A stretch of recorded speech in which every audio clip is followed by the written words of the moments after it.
decided to make some videos of my personal collection, just pulling some random mangaka or manga out of my personal collection to show all of you. Maybe I'll give you some ideas of stuff to look for on the website or to look for on your own. For this video, I thought I'd do some Umezz. Now, I've done Umezz videos in the past, so if you want some detailed Umezz videos, just search it here on YouTube. But let's take a look at some of the stuff I yanked off of my bookshelf. This is Kaiju Gyo. So it's one of 3 kaiju related manga that Umezz did. These are ads for other manga that he's done, but it's about a kid who basically finds this creature washed up on the beach.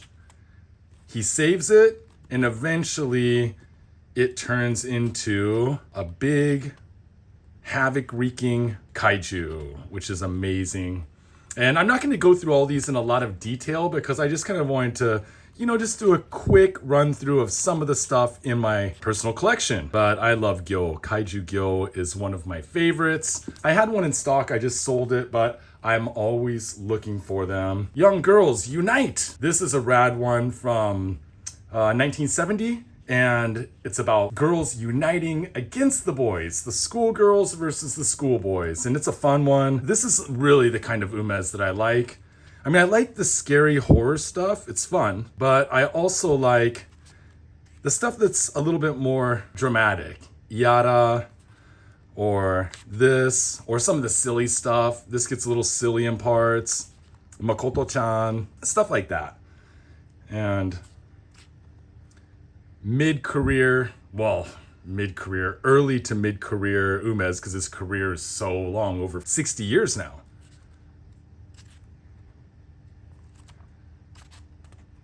And the girls and the boys are gonna battle it out, which is pretty fun. I like all of the Kaiki Comics releases. This is one of my favorites. This is Mummy Teacher, Mira Sensei. Guess what it's about? A mummy teacher who happens to be a nun. Lots of jump scares, lots of fun stuff, and lots of horrified children's faces. I mean, nobody does a horrified face or a bat in the face better than Umezz, you know?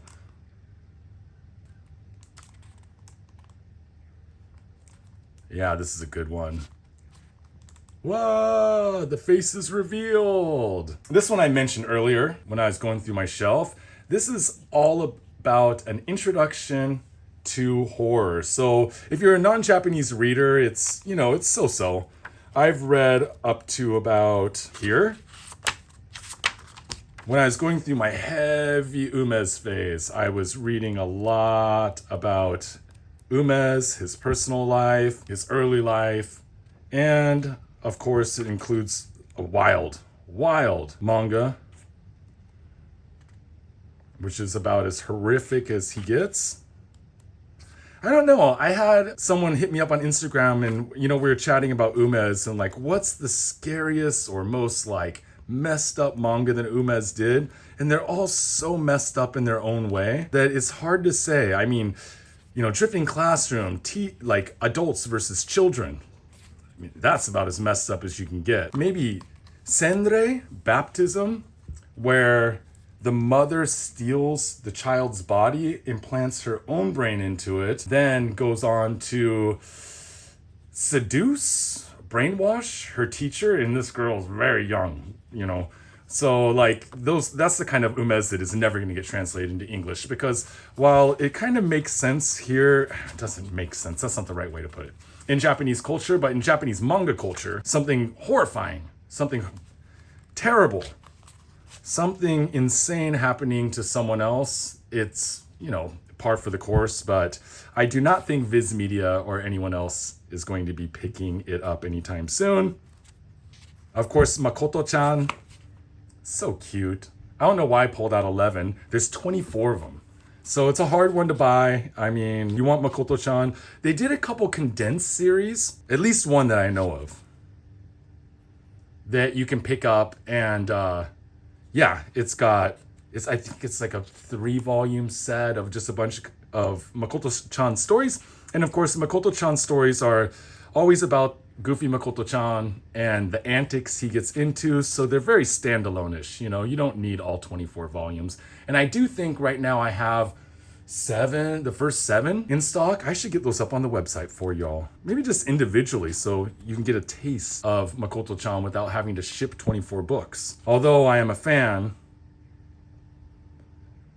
of completion and owning whole sets, as many of you are too. But sometimes with the shipping, it's just not quite as feasible. And some of the Perfection series that he put out Kyofu, Fear, so 2003 to 2005. For his 50th anniversary as a manga creator, as a mangaka, Umezz put out a bunch of these beautiful Perfection series. Fear was one of them.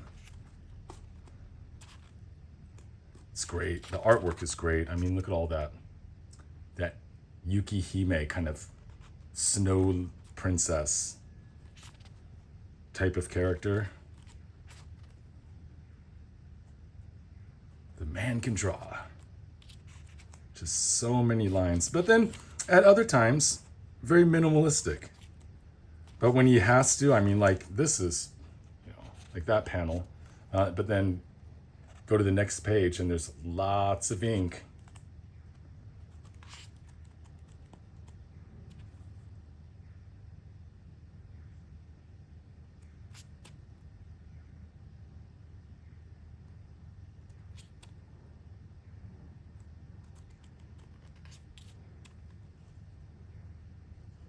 Amazing. And then also in the Perfection series, and this will be the end of part 1. I've talked about it 100 times. I'm not going to open it up. I'm not even going to bother, but the God's Left Hand, Devil's Right Hand. Of course, Perfection series is the best edition you can get. However, I do often carry the Tonkobon sets in stock. I actually have 2 of Volume 1 in stock right now, but no Volume 2. Volume 2 is much harder to find than Volume 1 these days. That's what drives up the price, but I will be hunting some Volume 2s soon. And that, my fine friends, is some of the Umezz from my personal collection. This will be the end of part 1 of, you know, a little shelfie tour that I'm doing here of my personal collection. I'll try to put out one of these videos every couple weeks or so. It's getting hot here in Japan. I'm sweating up a storm right now here in the office.